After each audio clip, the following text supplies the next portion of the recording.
practices, as you've indicated, differ from state to state. There's some variation here, and some employ, I think you sort of referred to it, what they call a tip credit. What is going on there? What is a tip credit? Yeah, it's a horrible misnomer, really. Some of our friends like to call it a tip penalty because it's really a penalty on the worker. Essentially, what some people call a tip credit is an employer's ability to discount a worker's wage so that then ultimately they only have to actually pay them as little as $2.13 an hour.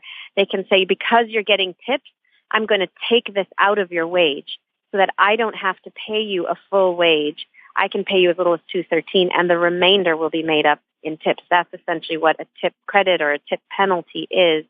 But, I in my first book, Behind the Kitchen Door, I had a story of a young woman who worked at the IHOP in Houston, Texas. And IHOP is a multi-million-dollar corporation, should be able to figure this out. But when she started working at the IHOP in Houston, Texas, the manager told her, I don't want to have to be held liable to ensure that tips make up the difference for every hour, so that I'm going to report that you're making the full minimum wage of a whopping $7.25 an hour, whether or not you actually do. I don't care what you make in tips. That's what I'm going to report, which means that she's taxed on $7.25, even for those hours, and there are many of them in an IHOP, where nobody walks in the door. It's a graveyard shift, or it's very slow. It's open all night, right? There are many times when she's folding napkins or filling honey bottles or syrup bottles and not getting anything in tips, earning $2.13, which goes completely to taxes because she's being taxed as if she's earning $7.25 for every hour that she works. Well, as we discussed with economist Holly Sklar last week and talking about the minimum wage, generally, livable wages aren't just a matter of, human decency or of economic security for individuals, but also for society as a whole, right?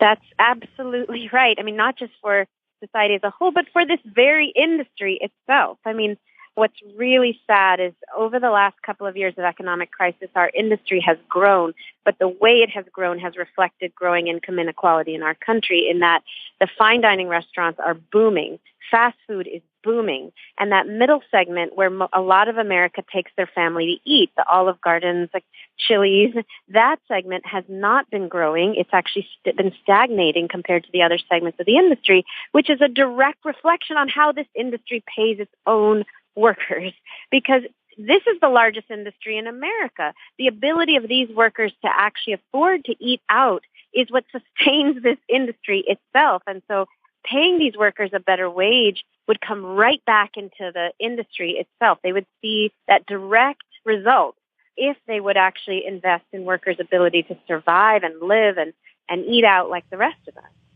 Well, you've talked about what you call the Jim Crow in U.S. restaurants that has to do with gender and race sort of stratification. I mean, the truth is, if you've gone to a very expensive restaurant, some folks will notice, hey, all the people serving me are white men.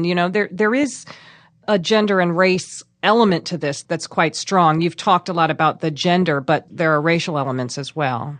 Oh, absolutely.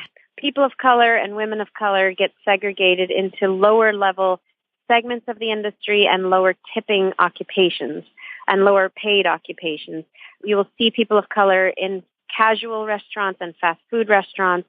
If they're in fine dining, you'll see them in what we call the back of the house, the kitchen, or in lower tipped positions like a busser or a runner who often earns 1/5 of the tips that a server will make. And so, when the industry says nobody actually earns $2.13 an hour, these are well-paid tipped workers, well, there is a segment of the population for whom that's true. There are these wealthy white servers.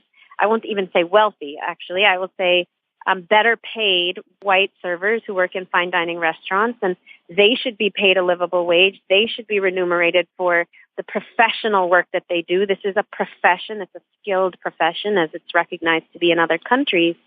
But a big part of the problem is that people of color are not able to actually get to those great livable wage fine dining server and bartending positions. Those jobs are not accessible to the vast majority of workers in this industry. So we need to do two things. We need to lift the floor by eliminating the lower wage for tipped workers and raising the wage overall for everybody. And we need to build the ladder. We need to lift the floor and build the ladder so that while we're lifting the floor, we also create much better ability for workers to move into continuously higher paying positions, especially fine dining server and bartending positions, which can be family supporting jobs. Right. Everyone knows somebody who makes a great living off tips, but Right. the point is that people are not equally situated or don't have. Most people don't have access to that. Right. Well, let me ask you just what are some of the tipped wages coming to the forefront, but there are other issues that you work on with the Restaurant Opportunity Centers. What are some of the preeminent other things that you think are important to know about the fight? Yeah. There's really three key issues that workers continuously bring up. We've surveyed at this point over 6,000 workers nationwide, and the same things keep emerging everywhere. The top is, of course, poverty wages, and especially the tip minimum wage.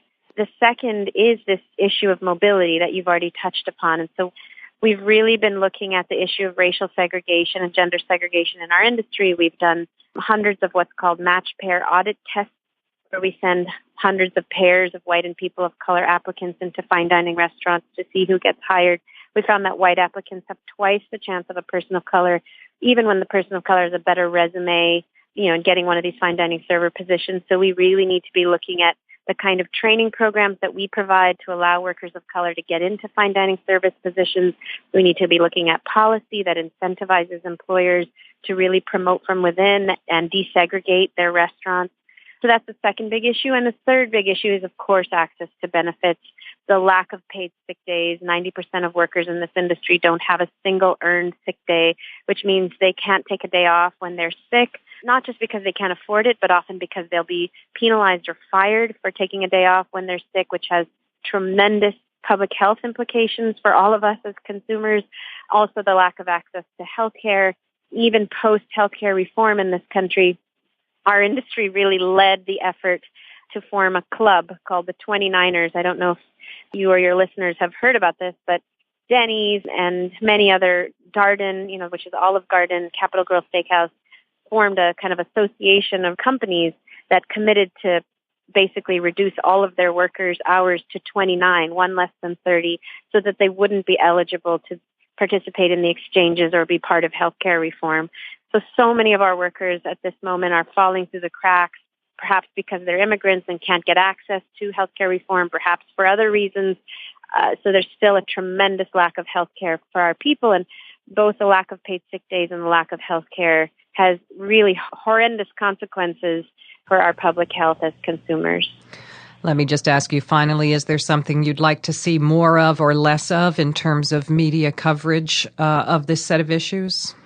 Yeah, I really appreciate that question. I really hope that the media can cover this issue of tipping in a more nuanced way, that really understand that the first step has to be eliminating the lower wage for tipped workers, and that has to be the focus.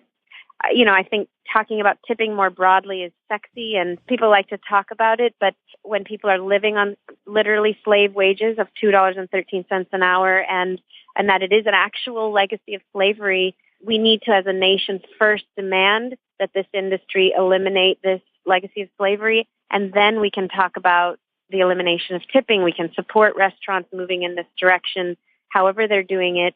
I really hope that the media can make that distinction between those two issues, and in supporting restaurants and profiling restaurants that are moving in this direction, really highlight those that are doing it right, like Danny Meyer, who did it in a very transparent way and is committed to actually ensuring that without tips, his workers are going to make the same thing in wages that they would have made in tips.